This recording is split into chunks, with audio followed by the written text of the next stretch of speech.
오늘 고린도 교회를 한번 좀 보려고 하는데, 이 고린도 교회는 분쟁이 굉장히 심했던 교회입니다. 그러다 보니까 이 분쟁을 통해서 서로가 서로를 대적하고, 그리고 서로의 갈등이 너무 심했던 이런 모습들을 우리가 보면서 이 문제를 어떻게 해결하라고 했는가, 이것은 곧 고린도 교회 교인들의 문제만이 아니고 어쩌면 우리 개인의 문제일 수 있고 우리가 살아가는 문제일 수도 있다 하는 것이죠. 이런 갈등의 문제를 여러분 어떻게 해결하고 살아가십니까?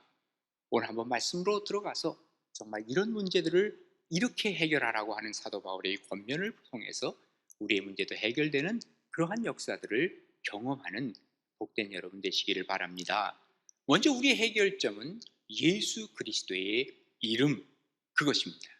오늘 본문 10절부터 보시면, 형제들아 내가 우리 주 예수 그리스도의 이름으로 너희에게 권하노니 모두가 같은 말을 하고 너희 가운데 분쟁이 없이 같은 마음과 같은 뜻으로 온전히 합하라.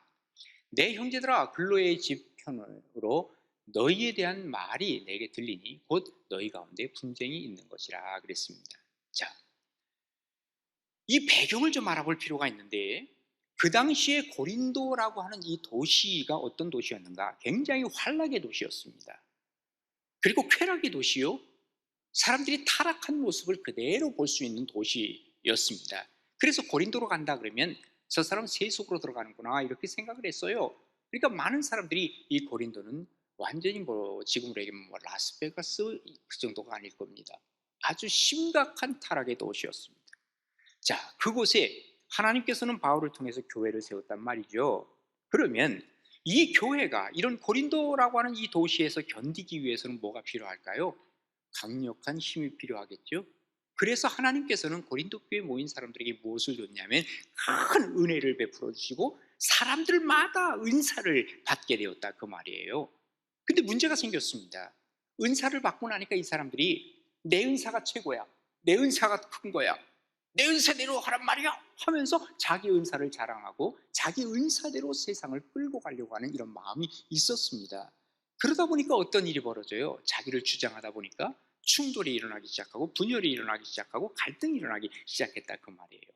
하나님이 원래 주신 은혜는, 이 은사는 뭐 때문에 주셨겠어요? 이 힘을 합쳐서 시너지 효과를 발휘해서 선교에 더 큰 힘으로 나아가고 교회가 발전하고 부흥하기를 하나님 원하셨겠죠. 그런데 이 사람들은 그것을 자기 자랑의 수단으로 쓰는 바람에 교회가 분쟁이 되고 말았다라는 것을 우리가 보게 되는 것입니다. 그러면서 교회 안에 어떤 일이 벌어지냐면, 내 은사가 최고다 이 정도가 아니라 그 당시에 이 고린도 교회에서 있었던 모든 고린도 도시에 있었던 그러한 타락된 모습이 교회 안으로 들어와 버렸어요. 그래서 교회 안에 음행의 일들이 벌어지고, 그리고 우상에게 바쳤던 고기를 먹느냐 마느냐 이것 때문에 싸우고, 그리고 또 사도 바울이면 최고야? 우리도 은사 받았는데, 권위에 대한 도전이 막 생겨나기 시작한 것이 고린도 교회의 모습이었습니다. 이때 사도 바울이 하는 얘기가, 너희들 이 문제 해결하지 않고서는 교회가 망가지고 끝나버린다. 이 문제를 해결하기 위해서는 너희들이 한 가지 방법이 있는데, 그것이 바로 예수 그리스도의 이름이다. 예수 그리스도의 이름, 이것이 바로 너희들에게 주는 마스터키라고 하는 것을 얘기해주고 있는 것입니다. 왜 그럴까요? 자, 보세요. 우리에게 가장 큰 문제를 얘기하라고 하면 뭘까요? 죄의 문제. 이것은 우리가 해결할 수 없는 문제입니다. 그런데 바로 예수 그리스도의 이름으로 말미암아 우리의 죄의 문제가 해결이 됐다는 거예요. 그런데 이 문제보다 더 큰 문제는 없다고 말이에요. 그러면 주님께서, 이 죄의 문제를 해결해 주신 주님께서 그 다음에 어떤 문제도 해결해 주지 않을 것이 없기에 우리는 예수 그리스도의 이름을 외칠 수밖에 없고, 예수 그리스도의 이름을 통해서 이 모든 문제들은 해결받을 수 있다는 것을 사도 바울이 가르쳐주고 있는 것입니다. 예수님의 능력, 문제 해결의 능력이라고 하는 것은 불가능이 없는 예수님이십니다. 인간의 모든 한계를 뛰어넘는 그러한 능력이십니다. 그러기에 예수님 당시에 각종 장애인들, 각종 문제를 갖고 있었던 사람들, 귀가 들리지 않아요, 눈이 보이지 않아요, 정신적으로 귀신이 들려 있어요, 다 모든 문제 주님 앞에 가져오니까 못 고친 사람 있어요, 없어요? 아무도 없어요. 다 고침을 받은 거예요. 그래서 예수 그리스도의 이름을 부르라는 거예요. 그 이름에 능력이 있다고 하는 것을 사도 바울이 얘기해 주고 있는 거예요. 초대교회도 그래서 예수님의 이름을 부르기 시작했어요. 어느 사람이 날 때부터 안진뱅이로 앉아 있었어요. 성전 미문에 앉아 있었잖아요. 그때 베드로와 요한이 그곳을 지나가다가 그 사람을 봤지요. 동냥을 했는데 줄 돈은 없어요. 그러면서 뭐라고 얘기합니까? 내가 너에게 은과 금 줄 거 아무것도 없어요. 그런데 줄 것이 하나 있는데 나사렛 예수 그리스도의 이름을 주겠다. 그리고 나서 그를 일으켰어요. 그 자리에서 일어났습니다. 걸었습니다. 뛰었습니다. 주님을 찬양했습니다. 이게 바로 예수 그리스도의 이름의 능력을 초대교회가 사용했고, 이뿐만 아니라 계속해서 그들은 예수님의 이름을 부르면서 이 교회가 점점 부흥 성장해 나갔다는 것을 우리가 보게 되는 것이죠. 이것은 예전에 초대교회뿐만 아니라 오늘날에도 예수 그리스도의 이름이 살아있어야 교회도 살고 우리가 살고, 바로 예수 그리스도의 이름의 능력을 하나님은 우리에게 주고 계시더라 그 말이에요. 그래서 고린도 교회인들에게 얘기하는 거예요, 사도 바울이. 지금 이런 여러 가지 분쟁의 문제들 이거 해결하기 위해서는 다른 거 없다. 바로 예수 그리스도의 이름을 불러야 된다. 그러고 나서 가만히 얘기를 들어보니까 어떤 얘기들이 있느냐면, 이 고린도 교회의 사람들이 자기가 좋아하는 지도자가 있어요. 예를 들면 사도 바울, 이분이 고린도 교회를 세웠잖아요. 그러니까 사람들이 뭐라 하냐면 난 바울 선생님이 최고야. 그러니까 나도 그러다 보니까 바울의 이름으로 사람들이 막 모이기 시작한 거예요. 그러니까 어떤 사람은 얘기하기를 바울도 훌륭하긴 건 난 인정. 그런데 아볼로 선생님이 얼마나 우리 성경을 잘 가르쳐줬냐. 아볼로가 누군지 아시죠? 알렉산드리아 학파예요.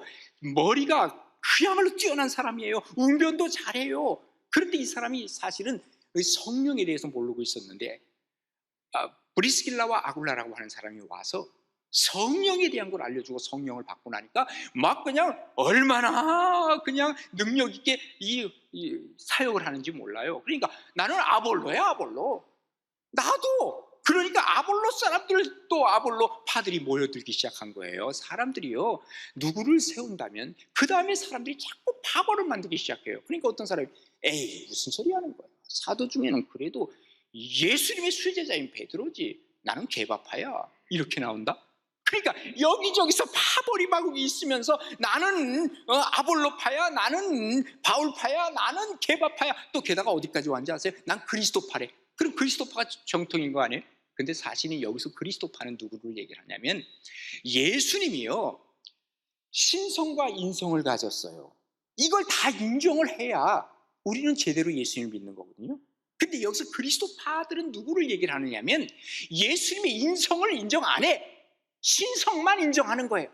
그래서 예수님의 이 정신을 우리가 영적인 것만 갖고 있으면 돼. 이걸 소위 뭐라 그러냐면 나스티시즘이라 그래요. 이 그노시스라고 해가지고 영지주의자들이거든요. 이런 사람들이 그리스도파라 이렇게 얘기를 하고 있는 것이지요. 그러니까 사도 바울은 얘기하기를, 그 사람들이 다 누군 줄 아느냐. 예수 그리스도를 증거하기 위해서 세워놓은 사람들이지, 그 사람들의 이름으로 절대로 어떤 문제 해결 안 된다. 이렇게 가르쳐주고 알려주고 있는 것이죠. 바로 이겁니다. 예수 그리스도의 이름과 다른 어떤 이름은 비교가 될 수 있는 이름이 아닙니다. 우리의 문제가 해결되기 위해서는 오로지 누구의 이름을 불러야 돼요? 우리 주 예수 그리스도의 이름을 부르라고 얘기하고 있는 것이지요. 그래서 그 이름을 부르는 그곳에 구원의 역사가 일어나고, 예수 그리스도의 이름을 부르는 그곳에 문제가 해결되는 사실을 믿으시는 여러분 되시기를 바랍니다. 그 다음에 두 번째 우리의 문제 해결은 예수의 십자가입니다. 오늘 본문 12절에 보면 이렇게 기록합니다. 내가 이것을 말하거니와 너희가 각각 이르되 나는 바울에게, 나는 아볼로, 나는 게바, 나는 그리스도에게 속한 자라고 한다고 하는 것이지만, 그러나 그리스도께서 어떻게 나누셨느냐? 바울이 너희를 위해 십자가 못 박았느냐? 아볼로가 너희를 위해 십자가를 못 박혔느냐? 게바가? 누가 십자가를 못 박혔어? 바울의 이름으로 너희가 세례받았느냐? 아니지 않느냐? 나는 그리스도와 가이오 외에는 너희 중 아무에게도 내가 세례를 베풀지 아니한 것을 감사하노니 그랬어요. 나는 세례를 베풀긴 했지만 지금 내 이름으로 준 것도 아니고 겨우 몇 명에게 세례를 줬다. 왜 이 말을 하는지 아시죠? 나중에 이제 좀 이따 보면 알게 돼요. 이것은 아무도 나의 이름으로 세례를 받았다 말하지 못하게 하렴이라. 그러면서 그 다음에 내가 또한 스데바나 집 사람에게 세례를 베풀었고 그 외에는 다른 누구에게 세례를 베풀었는지 알지 못하노라. 내가 세례 베푼 사람 난 기억도 못해. 왜? 내가 준 게 아니니까. 그리스도의 이름으로 예수님이 십자가에 달리셨기에 그 십자가를 너희가 믿었기에 너희가 세례받은 거야. 다시 말해서 뭘 얘기를 하고 있습니까? 바로 예수 그리스도의 십자가 외에는 내가 자랑할 것이 없다라는 것을 얘기하고 있는 것이죠. 여러분, 우리 인간의 문제를 가만히 생각을 해보세요. 우리 인간의 문제의 구석에 뭐가, 그 가운데에 뭐가 있는 줄 아세요? 뭐 때문에 인간의 문제가 있는 거라고 생각하십니까? 가만히 생각해 보세요. 그 가운데에 욕심이라고 있는 거예요. 욕심. 예? 욕심이 잉태한 즉 죄를 낳고, 그죠? 죄가 장성하면 사망에 이른다 그랬거든요. 그러니까 우리의 모든 문제는 죄인데 죄의 근본이 바로 욕심에서부터 오더라 그 말이에요. 그럼 죄의 끝은 뭐예요? 죄의 결과는, 죄의 싹은 사망이에요. 그러니까 죄 때문에 우린 죽어야 돼. 그러면 뭐가 돼요? 문제는 해결되는 거예요. 그러니까 여러분, 죄가 있고 문제가 해결되면 빨리 죽으세요. 그럼 문제 해결돼요. 근데 죽을 수는 없잖아요. 또 죽는다고 문제 해결 안 돼요. 죄송하지만 하나님께서 그 문제를 물으실 거예요. 그럼 어떡하죠? 이거 죽지도 못하고 또 죽어도 안 되고. 한 가지 방법이 하나 있고 하나님이 제시해 준 게 있어요. 뭐예요? 십자가를 바라보라는 거예요. 십자가를 믿으라는 거예요. 십자가를 믿으라는 말이 뭐예요? 예수님이 나를 위해서 십자가에서 죽으셨다는 것을 믿으라는 것이죠. 그래서 이 십자가는 바로 뭐냐? 모든 문제를 거기다 집어넣으면 이게 다 여기에서 그냥 녹아져 가지고 이 문제가 해결되는 역사를 보는 거예요. 그래서 이게 멜팅 팟이라고 그러죠. 모든 것이 다 녹아지는 그릇이야. 이게 바로 십자가라고 하는 거예요. 그래서 여러분, 우리가 이 십자가는 그 우리의 모든 죄와 우리의 욕심과 모든 문제를 그 십자가 위에 한번 얹어놓자고 말해요. 얹어놓기만 하면 이 십자가는 그냥 나가면서 지옥으로 가면서 십자가를 지옥에다 떨어뜨리면서 우리의 문제까지도 지옥에다 던져버리는 거예요. 이게 십자가예요. 예? 얹어만 놓으라고 말이에요. 얹어만 놓으라. 여러분, 쓰레기 차에다가 쓰레기를 던지잖아요. 그러면 어떻게 되죠? 아, 이건 네 거니까 안 가져갈래. 그러지 않죠? 쓰레기 차에 집어넣기만 하면 다 가져가는 거야. 그래서 쓰레기 하치장에 버리는 거예요. 우리가 우리의 모든 죄의 문제, 우리의 욕심의 문제, 우리의 문제들을 십자가 위에 얹어만 놓으면 주님께서 이거 가져가시는 거예요. 그리고 마지막 지옥에다 던져버린다. 여러분, 우리가 사도신경을 외울 때 뭐라고 외우냐면요, 우리가 죄로 말미암아 십자가에 예수님이 죽으시고 그 다음에 장사한 지 사흘 만에 죽은 자 가운데서 다시 살아나셨다고 고백하죠.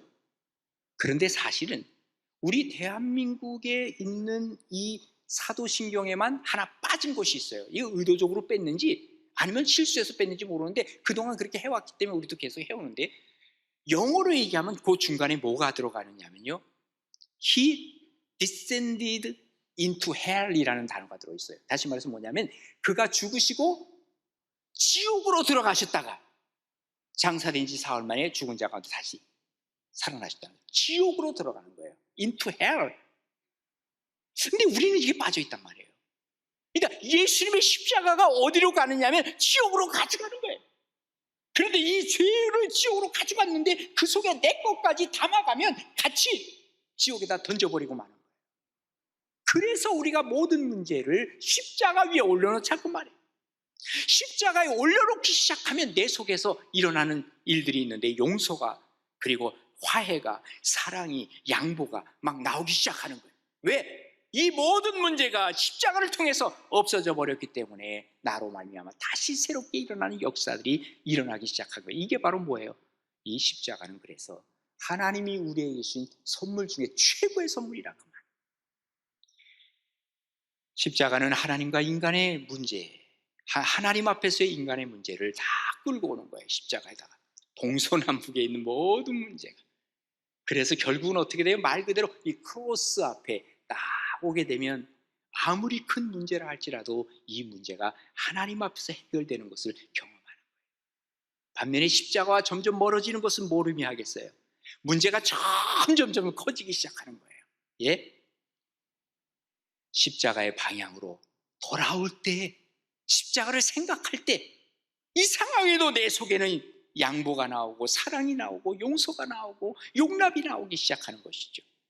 그래서 사도 바울이 고린도 교회의 이 갈등의 문제 역시도 십자가를 통해서 풀어가라고 하는 것을 얘기를 하면서, 세례가 중요하다, 그러나 세례보다 더 중요한 것이 있다면 우리가 십자가의 사건을 내 것으로 받아들이는 거예요. 여러분, 세례 받아서 구원에 이르는 거 아니에요. 그러나 십자가를 통해서 내가 죄사함 받으면 구원에 이르는 거예요. 그래서 오늘 사도 바울이 하는 얘기가, 세례가 중요하지만 세례보다 더 중요한 십자가의 사건을 통해서 너희들의 분쟁의 문제를 풀라는 거예요. 그래서 이사야서 53장에 보면 이렇게 기록하죠. 그가 찔림은, 십자가를 지심은 우리의 허물 때문이요, 그의 상함은, 십자가에서 죽으심은 우리의 죄악 때문이라. 그가 징계를 받음으로 우리가 평화를 누리고 그가 채찍에 맞음으로 우리는 나음을 입었도다. 십자가를 통해서 이 문제가 해결되었도다 라고 하는 얘기죠. 오늘 우리가 본문에서 읽지 않았지만 그 이후에 뭐라고 얘기를 하냐면 22절에 보면, 유대인은 표적을 구하고 헬라인은 지혜를 찾았지만 우리는 십자가에 못 박힌 그리스도를 전하니 유대인에게는 꺼리끼는 것이요 이방인들에게는 미련한 것이지만 오직 부르심을 받은 자에게는 유대인이나 헬라인이나 그리스도는 하나님의 능력이 되고 하나님의 지혜가 된다, 이렇게 얘기를 하는 거예요. 헬라 사람들은요, 뭘 중요하게 생각하냐면 이 철학을 중요하게 생각했어요. 철학이 뭐예요? 필로소피 아니에요? 필이라고 하는 것은 사랑한다는 말이고, 소피아, 지혜를 사랑한다는 거거든요. 그러니까 이 사람들은 지혜를 사랑하는 게, 이 철학이 굉장히 발달이 됐어요. 그런데 그 철학으로 말미암아 문제 해결되는 것은 없다고 말이에요. 유대인들은 제일 좋아하는 게 뭐냐면 표적, 기적이에요. 기적만 보여주면 되는 거예요. 그런데 기적의 문제를 가지고 문제 해결 안 되는 거예요. 보세요, 홍해 바다를 건넜잖아요. 기적 아닙니까? 그런데도 나중에 보면 불평불만하고, 하나님 앞에서 그냥 하나님을 대항해서 싸우고 문제 해결 안 되는 거예요. 그럼 문제 해결 어떻게 되느냐? 사도 바울이 하는 얘기는 십자가가 아니고서는 문제 해결할 수 없다는 것을 얘기해주고 있는 것이죠. 그리스도인의 하나 되고 분열되는 것을 하나로 만들고, 그리고 하나님 앞에서 문제 해결은 바로 십자가입니다. 십자가를 묵상하심으로 우리의 어떤 크고 작은 문제들도 하나님의 은혜 가운데서 해결되는 역사들을 경험하는 복된 고난주간의 나날들이 되기를 주님의 이름으로 축복합니다. 그 다음에 마지막 세 번째로는 예수님의 말씀으로 문제를 해결하는 거예요. 오늘 보면 17절에 이렇게 기록하고 있죠. 그리스도께서 나를 보내신 것은 뭐예요? 세례를 베풀게 하려 하심이 아니래요. 오직 복음을 전하게 하려 하심이로되, 복음이 뭐예요? 바로 말씀이죠. 말씀 전하기 위해서 하나님께서 보내셨다는 거예요. 그리고 말의 지혜로 하지 아니하면 그리스도의 십자가가 헛되지 않게 하려 함이라 라고 말씀하고 있습니다. 예수님을 믿는 믿음이 과연 뭘까? 중세시대에는요, 종교를 갖는다 그러면 이 종교가 나를 얼매고 그리고 묶는다고 생각을 했어요. 그래서 그때 나온 단어가 뭐냐면 렐리기온이라는 말이 나왔어요. 렐리기온에서 무슨 말이 나왔을까요? 영어로 religion. 이게 바로 종교라고 하는 단어죠. 렐리기온이라고 하는 원래 뜻은 묶는다는 거예요. 그러니까 예수를 믿고 교회에 들어오면 묶여지는 거예요. 하나님 앞에. 그러니 자유함을 없다는 거예요. 근데 사실은 반대입니다. 예수님 뭐라고 말씀하셨어요? 너 진리를 알아라. 하나님의 말씀을 알아라. 그러면 진리가 너희를 어떻게 해요? 자유케 할 거야. 진리를 알면 자유함이 있는 거예요. 아빠의 손을 붙잡고 갈 때 뭐 이건 구경 저런 구경해도 자유롭게 구경을 하지, 사람들 많은데 아빠의 손을 놓쳐버렸어. 그러면 자유함이 있을까요? 두렵기 시작한 거예요. 아빠의 손을 잡는 그때가 바로 진정한 자유지요. 말씀을 모르면 자유를 잃어버리는가? 왜 여러분 미신을 믿는지 아세요? 왜 부적을 붙여놓는지 아세요? 왜 사주팔자를 보는지 아세요? 왜 두려움 속에 떠는지 아세요? 죄송하지만 진리를 모르기 때문에 그래요. 진리를 알게 될 때 우리가 하나님 앞에서 온전히 설 수 있다는 사실을 우리는 기억해야 됩니다. 잘못된 신앙을 가지면 사람들을 얽어매요.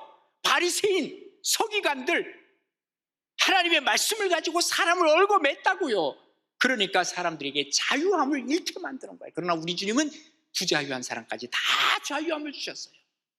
혹시 우리의 삶 속에 답답하고 자유함을 잃고 뭔가 의욕을 상실하고 어떤 일을 해야 되는데 동력도 잃어버리고 혹시 그러지 않아요? 우리 주님 부르세요. 야, 수고하고 무거운 짐 진 자들아, 염려하지 말고 다 나에게 와. 내가 자유함을 주겠다는 거예요.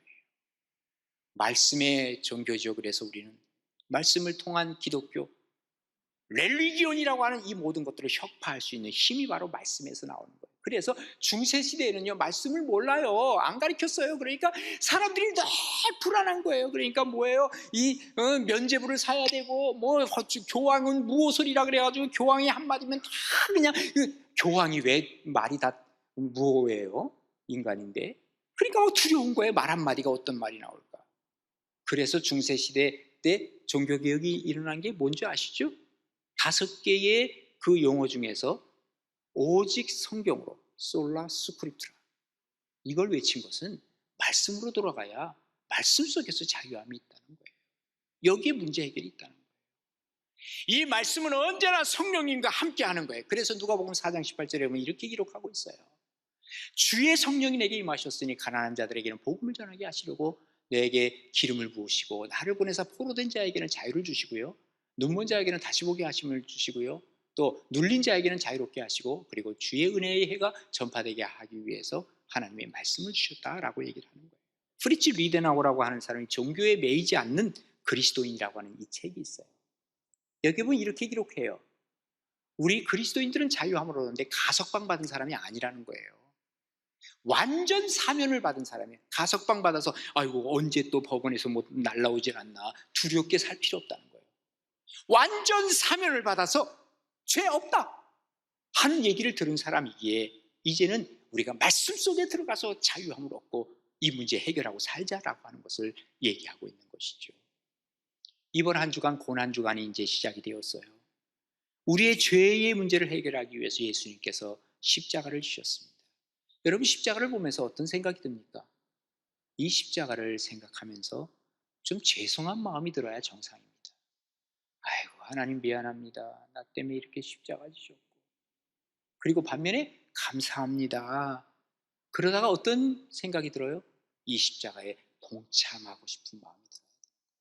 예수님이 나를 위해서 죽으신 십자가에서 달리신 한 주간, 고난주간이 시작되었다고 하면 이 고난주간에 내가 주님을 더 묵상하는 것은 당연한 일일 것입니다. 우리의 모든 문제는 어쩌면 십자가라고도 얘기를 할 수 있어요. 이거 우연 아닙니다. 이 십자가를 통해서, 이 문제를 통해서 통과한 다음에 부활의 감격이 있는 거예요. 거기에 바로 해결이 있는 거예요.